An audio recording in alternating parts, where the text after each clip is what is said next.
Jono, the Mafia Don. My nigga, what it is. What it do, Maestro? We back in this bitch, huh? Yes, sir. Already, man. Okay, so let's start from the beginning. Okay.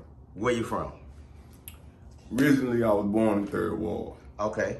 I stayed out there about 12 years. Okay. Till after middle school. Okay. Then we moved to Hiram Clark. Okay. Clean Irons, man. Nigga been there ever since. So when you was staying in Third Ward, where exactly was you staying? The bottom, the Lucky Seven? Lucky Seven, Bremont and Cali. Bremont and Cali. Yeah, so did you go to school out there before you went to the club? Yeah. What school did you go to? Ryan. You went to Ryan? Yeah. Back then? Yeah. Oh, no shit. Yeah. My grandma had a gambling shack right across the street. It was a gambling shack directly across the street from Ryan. That's what my grandma said. No shit. Yeah. Yeah. Okay, and so. somebody shotguns? Yeah. Yeah. Yeah. Yeah. I got you. Yeah. Okay. Too much, but I got you. Yeah. Okay, so boom. What was it like growing up in Third Ward? Let's start there. Man, really, it was crazy, bro.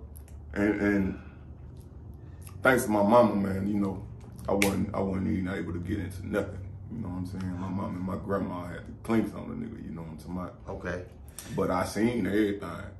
You know what I'm saying? A nigga ain't just jump off the porch till I moved to Glen Irons, man. That's when I had less supervision on it, you know what I'm saying? Okay, so what was it like going to school? What was the area like at the time? I know you said you was semi-sheltered or whatever, but what was the environment like going to school back then in Third Ward? Man, just to be honest, like I really was like on some play ball shit, man. You know. Oh. I wasn't even like in the way, bro. Like, but I knew all the dope boys, all the street niggas. You know what I'm saying? Like, all my whole family grew up out there, and it was like, bro, it's hard to explain without giving up too much detail. But you know, man, it was the hood, bro. Yeah. You know what I'm saying? It was really hood, bro. Poverty stricken, you know. Bro, you know, everybody trying to get ahead, man. It was crazy, bro. It was crazy. Yes, sir. So at that time, you being, how old you say you would be? 38. Not at that time. Oh, at that time, probably like 12, 11, So 13. at that time, did you realize you was in a poverty-stricken area, or it was just normal behavior to you? Man, I just knew shit was hard, you know.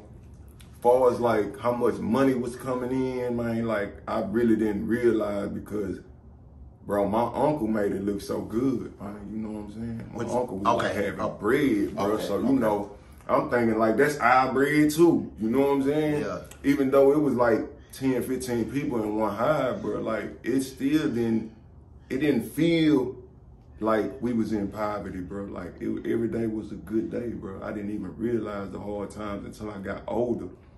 I was like, damn, we was really struggling back then. You know what I'm saying? Yeah. That shit crazy. So what was the motivation to get up and move to another environment, which was Hiram Clark? What was the reason for that?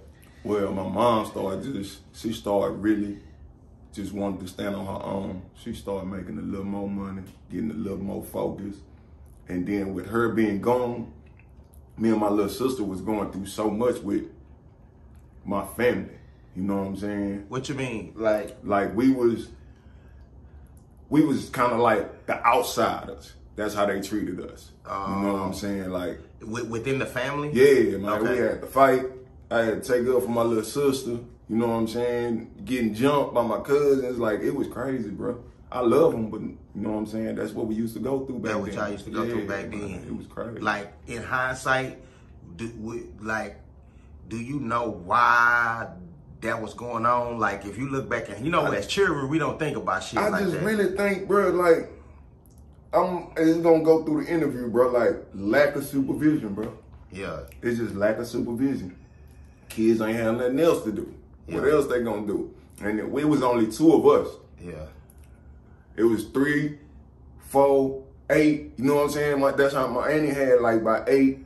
My other auntie had 3. Like my mama, I think my mama had the less kids out of all her sisters, bro, if I'm not mistaken.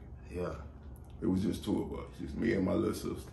You know, and I was the oldest, so I ain't had no big brother or none of that. Like, look, bro, this how you do it, and it wasn't none of that. No bro. guideline. I learned everything, like just being out there and bumping my head, bro. Outside. Yeah. Okay, so look, Okay, so back then, was you into music, not rapping, but just listening to it? Oh, hell yeah. Man. Like what was the music of the times back then? Who was the hot artist back then? That's cool, take it easy. A little long going on. But I'm going to take it back a little farther than that. Man, my first album, my first song that I fell in love with, bro, was NWA, The Dope Boy. Dope man. Yeah, that's me. Yeah, bro. I used to know where that damn song was at on record, bro. Like, I can drop the pen right there on that boy. Yeah, like, and you right there. I'm right there, bro. Every time I used to jam it all day, bro. And that was at like 3 years old, bro. Yeah. You know what I'm saying? So that was my first introduction to music. Probably like by 12, 13, bro, it was all screw, bro. It was all screw. It was all screw. Okay. Like, I was swiping tapes and everything, you know what I'm saying? Yeah. My cousin, them, you feel me? Like, I'll get they tapes. But heavy, like, I can just remember just independent, single artists, bro. A-Ball and MJG, bro. Back then. Yeah. That's basically at that time. Yeah. So at that time, you was more sports driven. You wasn't focused on, you weren't even thinking about doing music. I wasn't even rapping or none of that, bro. Did you play sports for school? Yeah, I played ball I played for every school I went to. I played for Pitt. I played for Ryan. Shit. I tried out for Madison, but my attitude was too, you know what I'm saying, messed up for them, you know. So I wound up going to Gulf Show. I played for Gulf Show. Then I wound up going to Alfonso Crutch. I played for them too.